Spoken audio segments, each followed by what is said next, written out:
I'm calling politically Black. Now, just like with every other topic, I think it's even more important with this one. We will not cover all the information. We will not cover nearly all the information.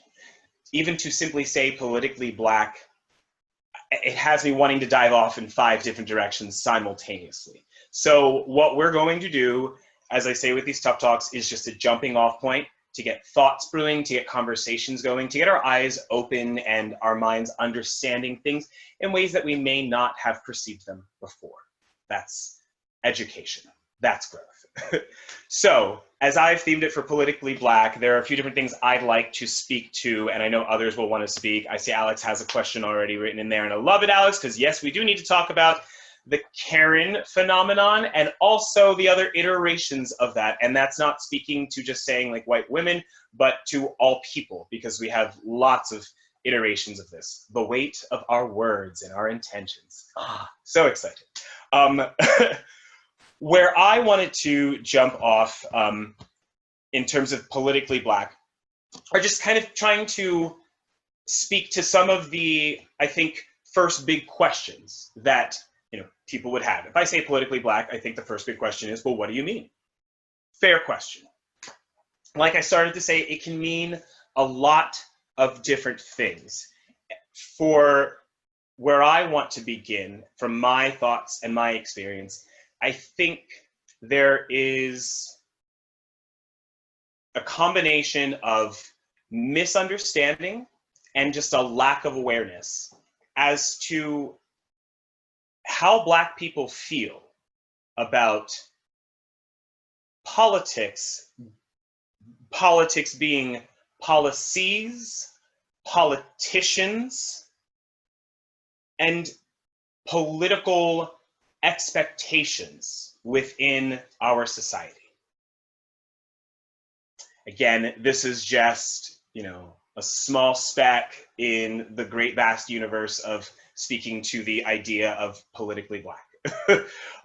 But this is kind of where I want to begin with it. Much like we encountered when having our session on being Black and queer, there tends to be an initial reaction to thinking, I have no idea what this could be like. And that's not a bad first reaction, but it may not be the clearest and the truest sentiment. And that's part of what I want to demystify again. Black people are still people. We think with a lot of the same instincts as anyone else in terms of when I'm looking at politics, when I'm looking at policies to vote on, when I'm looking at people to vote for, I'm trying to reflect off of where am I in my personal situation? Where is my family in our personal situation? And then it starts to build from there on, where do I see myself in the future? Where do I see my family in the future? Where do I see myself and my family in terms of, am I trying to affect things just in my immediate neighborhood? Am I trying to speak to the bigger picture that's beyond anything that will directly affect me? These are all things we all consider when we are trying to decide our principles, our beliefs, when we are trying to weigh our favors and our bias on just what matters to me, what matters to the people who matter to me. For the Black experience, it gets a bit more skewed because we have to add on the same systemic layers of, what happens with me, what happens with my family, what happens with my neighborhood. Now, what's happening with what I think is already the most heard voice? What's happening with what I think is actually going to be the biggest advantage policy for me, and then also for those beyond me? And again, it's not to say that others don't think in this matter, but for us, this tends to come back to judging ourselves based on our skin, because it all does come back to our skin. How our how are our neighborhoods managed? And this can be speaking to police. This can be speaking to local funding for arts, for sports, for really any entity from what your more local community is propping up, for town events, for holiday festivals, for parades. There are a lot of different things that go into it. And an easy example, if this helps with maybe making something more tangible about it, I am from Camden, New Jersey. I lived in Camden for the first 8-9 years of my life, and then we moved to one town over to Pennsauken. Camden, one of the worst cities in the country for decades upon decades, always competing, I think, with like Detroit and sometimes St. Louis. Chicago sometimes up there. Pennsauken,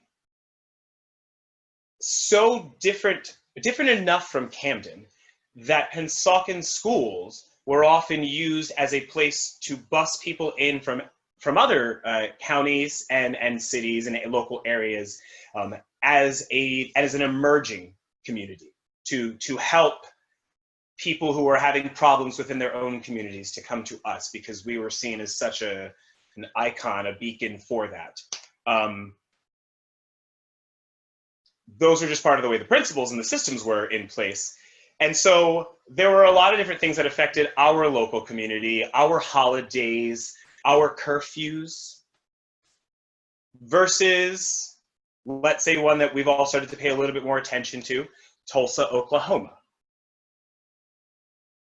The dynamics in Tulsa, Oklahoma are entirely different from what they were in Camden and Pennsauken, New Jersey. The holidays celebrated are completely different. The funding is allocated completely differently. The histories are entirely different. The prejudice are entirely different. The progress from past prejudices are entirely different. And while they're different across the board for everyone, the racial history is always conscious in the Black person's decision-making. Even if it's a bit subconscious, I should say, maybe, because maybe it's not always conscious. It could be subconscious as well, but it is always involved. It is systematically ingrained. Even if it's going as simple as, that's what I learned it from my parents. Well, we learned it from our parents because our parents learned it as part of their systematic, ingrained way to choose what's best for whatever the choice be, based on all of the ideas at hand, but then also still tackling in the idea for race. When we can start to wrap our head around this, it helps, I think, to make sense of why Black people are constantly trying to explain that we are not a monolith and that we are not all going to vote just in one way, because we're all having to play a systematic game of every man for himself.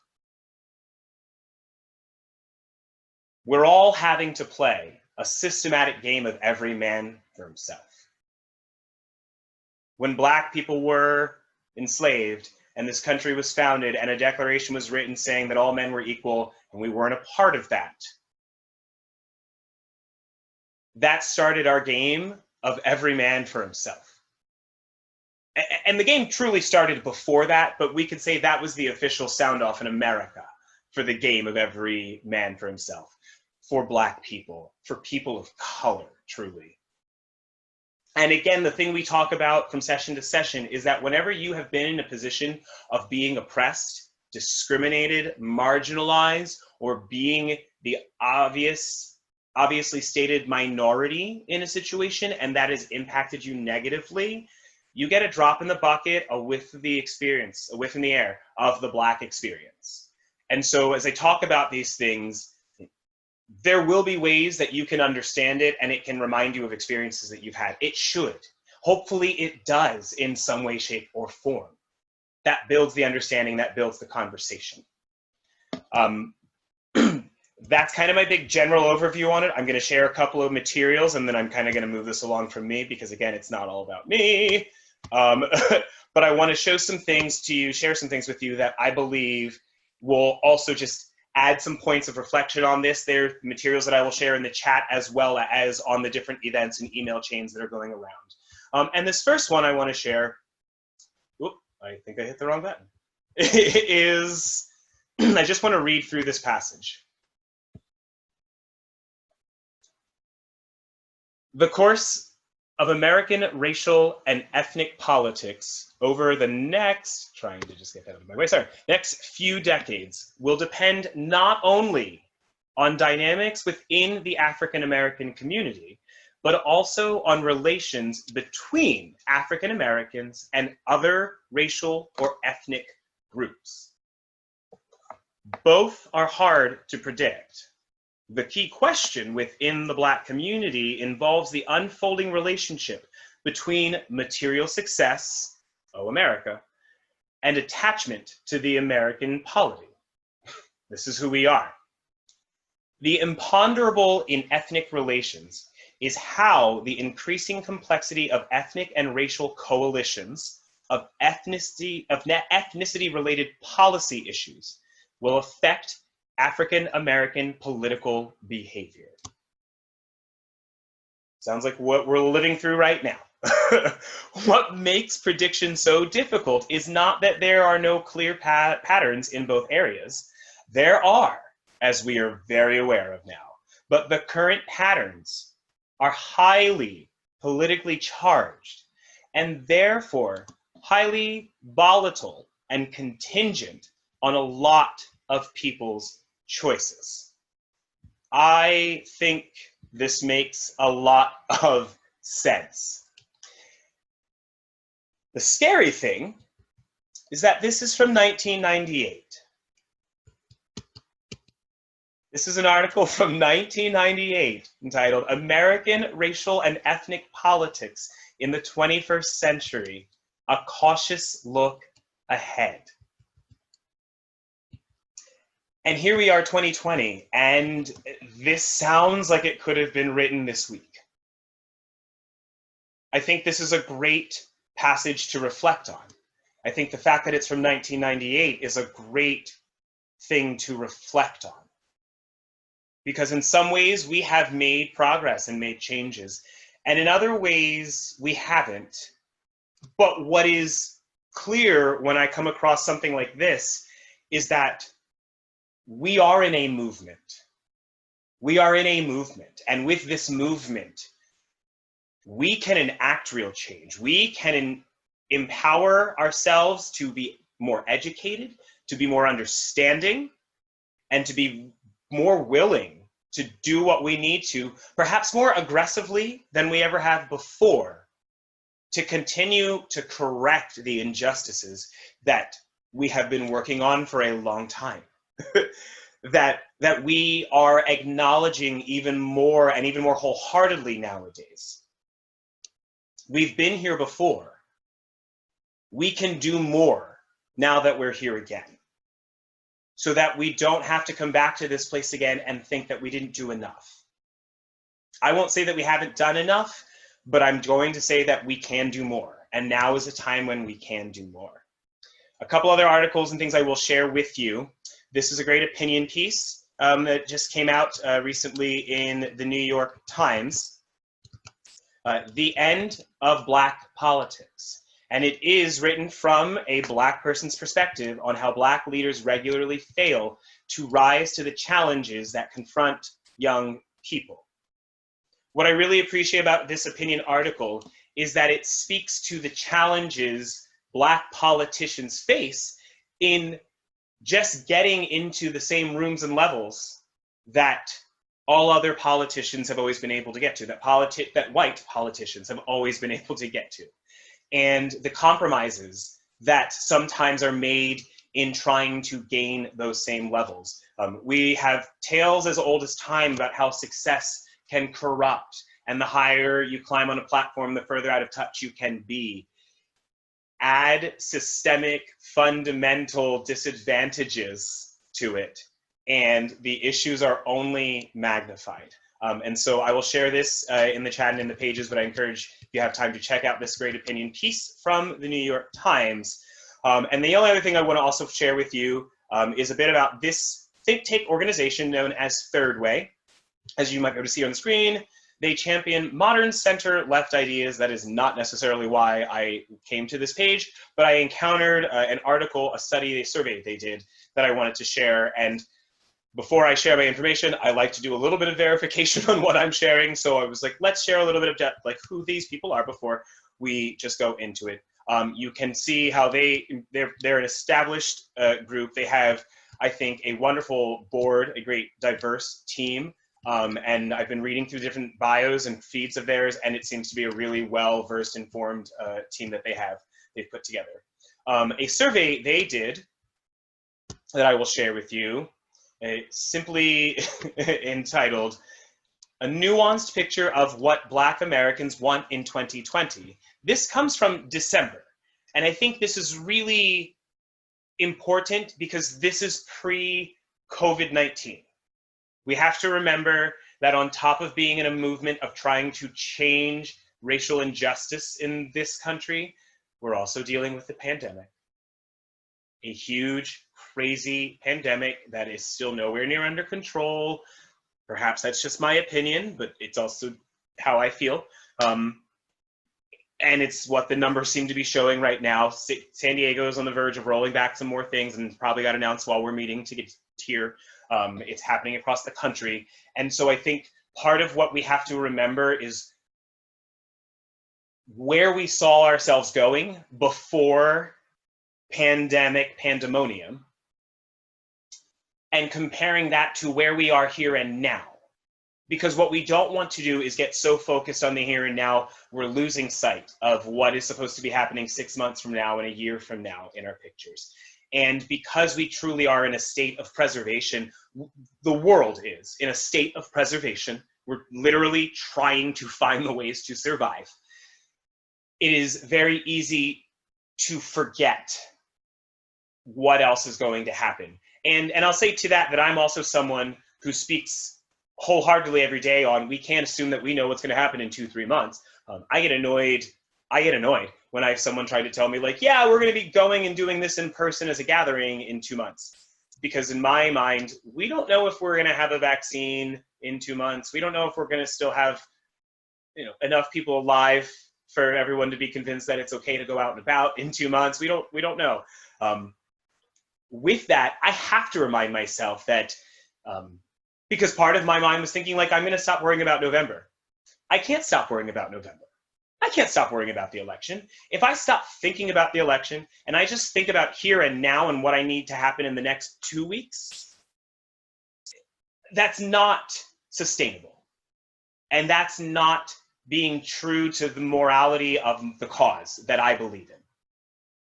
And that's the truth for all of us. We talk about preserving ourselves to preserve the cause.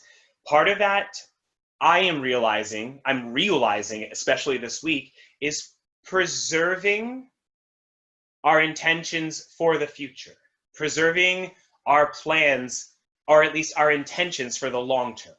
We can't necessarily iron out all the plans. I still say we don't necessarily know if the election is going to happen in November. And I know that's a terrifying thought, but so is a pandemic where people are dying at insanely climbing rates. So who's to say?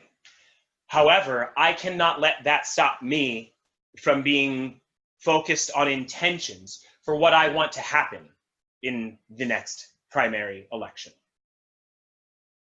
And that's where I have to remember to preserve that intention as well. It's why I loved this article, because it does a really great job of surveying the African American community on a lot of different points. I'm kind of just speeding through some of it because I want to show some of the graph things that are happening in here too, where you can really start to see pictures of here's how Black America was feeling at the end of 2019.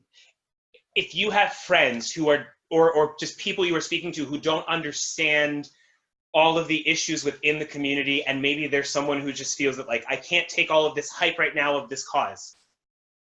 This may be a direction to point them in of, well, if you're not necessarily clear on what's happening here, why don't you check out how Black people were feeling about their roles in America pre-pandemic, pre the murder of George Floyd.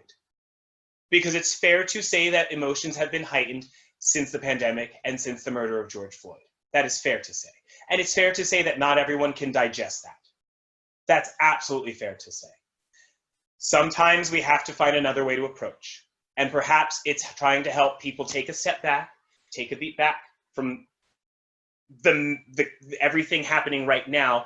And if we just take that one beat back to the end of 2019, let's look at where America was at the end of 2019. This is a survey put together by thirdway.org that provides some really interesting insight as to where things are. And it's very shocking. I mean, in some ways, there are points where it talks about how a lot of Black families are primarily concerned with income inequality, with housing, affordable housing. At the same time, they'll say that one of the biggest issues is criminal justice reform and racism. However, when you're looking at the list of kitchen table topics for politics, those things rank a lot further down. And you start to reflect on why is that? And one of the answers, from my perspective, is that a lot of Black people have resigned themselves to feel that we're not going to get the police reform and the criminal reform that we've been asking for decades as quickly as we might get the housing reform, as we might get the school reform. And so it becomes picking and choosing what you can fight for best when you have to think of things politically Black.